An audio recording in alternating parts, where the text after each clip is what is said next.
Welcome to today's episode of the Leadbelt Chronicles podcast. I'm your host, John Steffen. If you've not yet done so, hit that subscribe button so that you never miss another episode. Without further ado, let's get started. My name is Shirley Hull, and I've lived in this area all my life. I'm 87 soon, in a week. 87 in a week. Yeah, Well, happy birthday. I won't see you next week, but happy birthday. thank you. I was born over here off of W Highway, about halfway between Doe Run and Iron Mountain. Okay. And I lived there till I was 2. And then my dad had been out of work for quite some time, and he'd worked with WPA in this area. Now, what was And WPA? yes, whatever it was called back then, that program that Roosevelt incorporated. Roosevelt, okay, during the 30s, okay. Yeah, in 37. 37, Well, okay. I was born in 37. So, but it was between about probably 33, 35, somewhere along in there, that when the Depression hit, and he lost his job in St. Louis, and they had to bring his family down here and moved in with his dad. And they were renting this place over here. And so they stayed there with them. It was his mother and him that lived there. And until he got a job at Union Electric, and they were building Bagnell Dam at that point. And he'd go away for 2 or 3 weeks at a time and work up there, and then come back. And it was really a good job that he landed, and he wanted to keep it. So my grandfather bought a farm at Bismarck, right outside Bismarck, and he had worked in the Leadbelt in the mining industry, and he'd gotten an eye blowed out. He was lost his eyesight in one eye. He was handling dynamite or something. Anyway, that's what happened. And so he was blind in one eye, and he was also United Baptist preacher. And so then his mother and him lived together at that point in time, because his wife had passed. And when we moved to Bismarck, we went with them. And my dad and him had a set up to where he used his pension to pay the payment on the farm. And then my dad, anything that went into the farm, like building fences, buying cattle, anything like that required money, my dad put the money, cash down. And so then when later on in years, quite a few years, when my grandfather died, then it became his, and he paid his siblings what he had agreed to pay. I was 15 and a half when I got married. 15 and and a I half. quit school. My husband had a job in St. Louis, and we moved up there, and we spent 9 years up there. And then when he got a job at McDonnell Douglas, and then they went on strike. Well, he was out 10 weeks, and we just, well, no, he was laid off first, and then we couldn't stay up there. We had to come back to the country.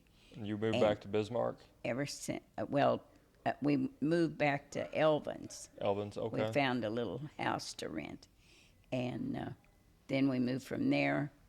When they signed the contract and they went back to work, then the lady that had found the house for us to live in, she also was in real estate, and she saw this little house in River Mines, and she told us about it, and so we bought it after he'd been back to work a few weeks. And we lived there 17 and a half years. And when we bought that house in Rivermont, you only got ground rights. St. Joe owned everything underneath it. So you couldn't really, you could only do stuff above the ground, and you couldn't. Yeah, it was called ground rights.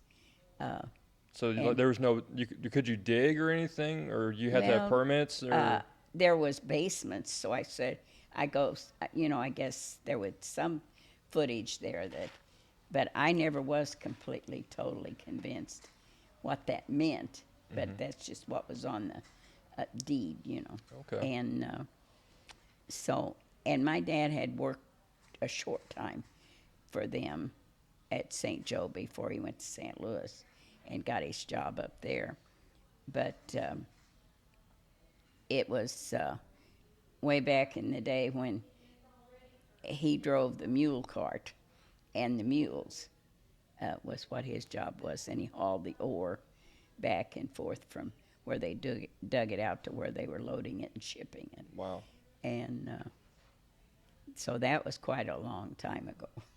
I don't remember what year, but I know him and my mother lived in, I think it was Flat River at that point in time when he worked there and he went into the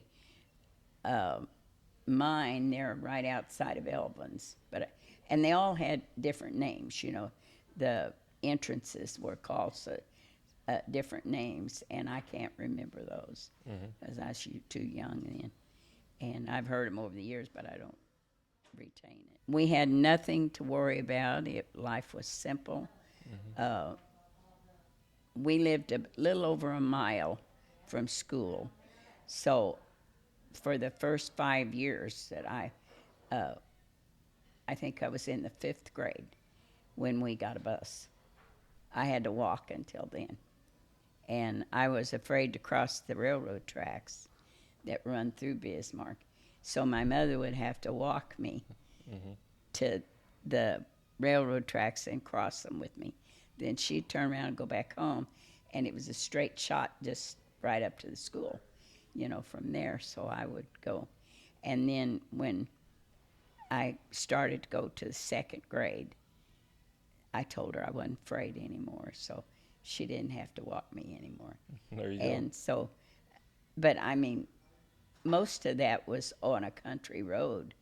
And, my siblings were all older than me. And the year I started school, my oldest brother graduated. So there was quite a difference between he and I. And then my sister was the youngest of the other 3, and she was 9.5 years older than me. So I pretty much grew up on my own without any siblings. And then the war began, and my 2 brothers, one of them had just already graduated when Pearl Harbor hit, and he tried to get in the Navy, and he couldn't. He was colorblind.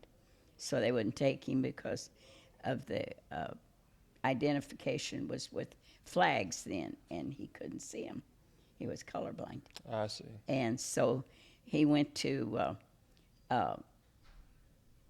Merchant Marines, and they inducted him there. And so he spent the war with them. And then my younger brother, everybody was going to war, and he had quit school, and he fibbed about his age, and he was barely little over 17, and he went in, but he was too young, really, but they didn't know that. He fibbed about it, and I guess they didn't require that he have his birth certificate. When that seemed like that was a very common thing back then, because my grandpa even, like I was talking to Leroy earlier, even my grandpa during the 60s, he went in like at 17. Yeah. And somehow I guess they didn't check back then, but he went in, I guess you're really supposed to be in at 18 legally. I would imagine. And I would imagine, obviously, but he also went in at like 17, which I'm not saying I don't know if he lied about it or what, but I know he just wanted to get in, so that's why. So So I want to ask you. Obviously, you're born in '37, so you wouldn't really remember too many details about like when the war started, because I believe it started in '39 and '40. But for instance, I was born in 1996, and I was about 4 or 5 years old when 9/11 happened, and I still remember some details, even Yeah. though I was 4 or 5 years old. So you would have been 4 or 5 in about the middle of the war. What There's what several was it things like? I can recall. Okay, Uh, First, the thing I think about is the blackouts. blackouts. Yes, they had. Uh, we had to when they would sound the siren.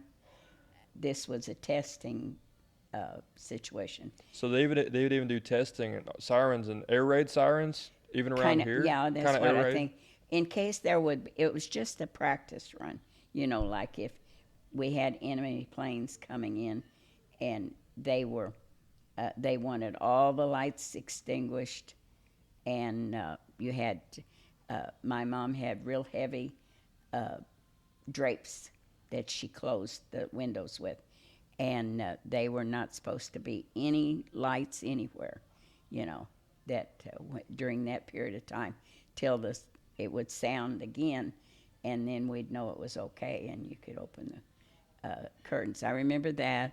I remember the flags that they showed in the windows, hung in the windows, and there was a flag for a little small satin-like flag that for each child you had in the war.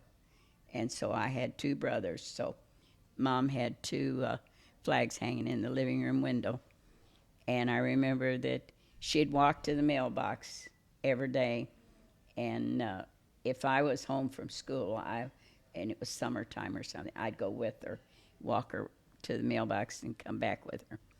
And I can remember to this day, she'd cry if she got a letter while she read it, and she'd cry if she didn't. Hmm. It was the same reaction. Hmm. And my younger brother met a girl in Texas while he was ashore, and married her. And then she was pregnant, and she wrote to my mom and dad and introduced herself. And so, well, they were very excited and wanted her to come to Missouri, which she did. Hmm. And she stayed with us then until uh, my brother come home from the war after it ended. But she had the uh, little girl that was 7 years younger than me. So I had almost like another sister, in the house with me. But then the day that the war ended, I can remember that very plainly. We had my dad came in from work, and he had to go milk, and he was about halfway between the house and the barn when we heard the sirens going off, and we knew that they were supposed to be uh, meeting, but whether or not the war would end, we didn't know for sure. And that was when the sirens all went off. We knew that it was over. So that's how And, they notified everybody. yeah, and my dad had the milk bucket in his hand, and he just threw it as high as he could throw it. And I remember seeing him do that. And he turned around and run back to the house, and he told my mother, he said, "Get your clothes on, Mom. We're going to town." And we all went to town, and the whole town turned out on So Main Street and through down by the tracks and yeah. everything.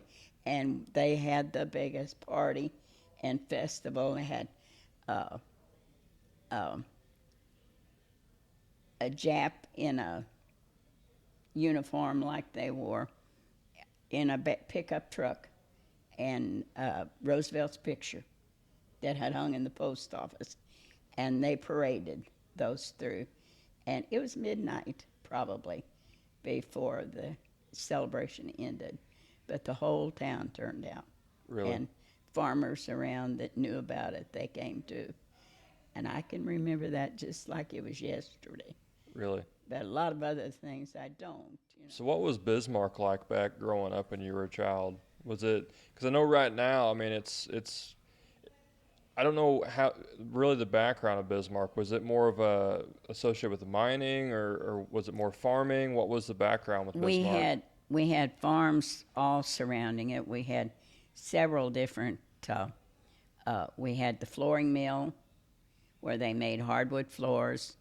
Uh, they that employed a lot of people, and we also had the mines. There was lots of people that worked in the mines, and the other bigger employee was the railroad. So we had those three, and it was a very busy town. We had several grocery stores. We had a beauty shop. We had a couple of barbers. We had 2 or 3 liquor stores, and I don't know how many groceries stores there was. Several, and we even at one time, I believe, we had 1 or 2 dime stores there on Main Street. Now, dime stores, kind of, what was a dime store exactly? Was that just like Well, where everything was a dime, or less? Or? it was just what they called dime store. F.W. Woolworth had the biggest one. That was the Okay. most well known. But I don't know if that's what they called the one in Bismarck or not. But I know there was one in Flat River. There was F.W. Woolworth, I think. And then when I went to St. Louis, the first, well, it was in 1953. I worked over the Christmas holiday at one up there in St. Louis. At well, we lived over there. That was the only job I had up there. And then, like I said, it was a very safe town, and they had the Masonic Lodge, Oddfellow Lodge was there. I don't recall how many churches. We had several. We had a small Catholic church. We had 2 different types of Baptists, United, and then also we had the Southern Baptist, then the Pentecostal church, and there was I believe it was a Lutheran church that was small. And like I said, there was just about anything you could think of, we had it. And the bank was always, in good standing. And as far as restaurants was concerned, we had several of those. And then it was just 7 to 9 miles to Flat River, and they had even big town over there, and that's where we'd go to shop for clothing and all. For about a year, we had a dress shop in Bismarck, but that was about as long as that lasted.